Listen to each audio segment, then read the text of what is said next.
we go. Thank you. All right, good evening. Welcome to the second edition of the QFFL Now. Hope you enjoyed our first episode last week as we had some wildcard action. Some exciting games down to the wire. Oh, not really. We had some blowouts, actually. But let's talk a little bit about that. We're going to get into some great stuff tonight. We've got a semi-final edition. Got a couple of great interviews lined up for you tonight with a special guest. And before we get into the preview of the semi-games, we'd like to rewind a little bit. Go back, talk a little bit about the action from Wildcard Weekend. So why don't we do that now? And like I said, you know, some interesting stuff on the weekend. Had an upset, mild upset, and you also had the champions, the champs, the Stormtroopers roll on.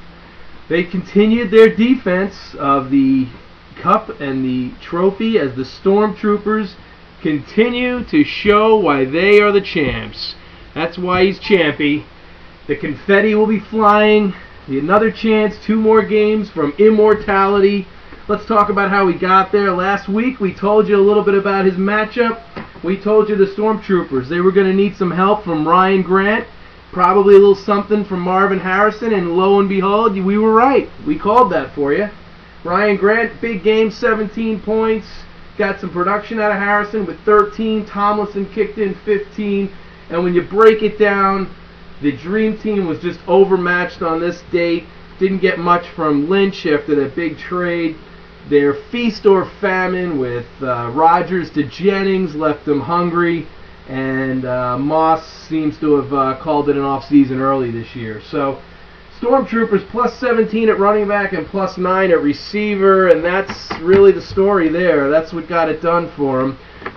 It's funny because, you know, they're not getting a whole lot of respect, the Stormtroopers. You know, they seem to be moving along, and champions as they are, but just not a lot of people talking about them. And the force of the Stormtroopers continues as they continue to show you that the Force will be with them, as you can hear Obi-Wan. Thank you, Obi-Wan. And as we go to the other game in Wild Card Weekend, we also kind of called this one for you. Although we were, as you heard, we had the owner and GM and coach of the Commodes last week.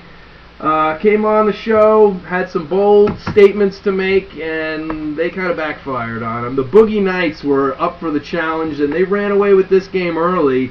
Got away from the Commodes as Peyton Manning's great awakening for the playoffs began with a plus 20 at quarterback for the Boogie Knights this week. Big production out of Chris Johnson again. We called that one for you. The Bush-Johnson combination gave him plus 16 at running back, plus 3 at wide receiver. And like we said, this wasn't even close. Boogie Knights, 108 points with a 0 from Gates. That's just scary. So, Commodes, as you know, their off-season now begins. They lose their good buddy Romo.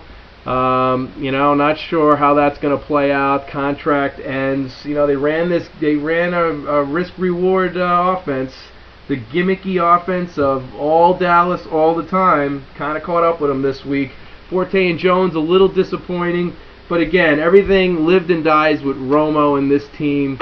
And you saw Romo this week. You know, this is Romo right here. The good, the bad, and the ugly of Tony Romo. You saw it all in this game, and unfortunately, he's kind of the anti-Manning as he continues to show that he can't win the big game. Well, that was kind of last week in a nutshell.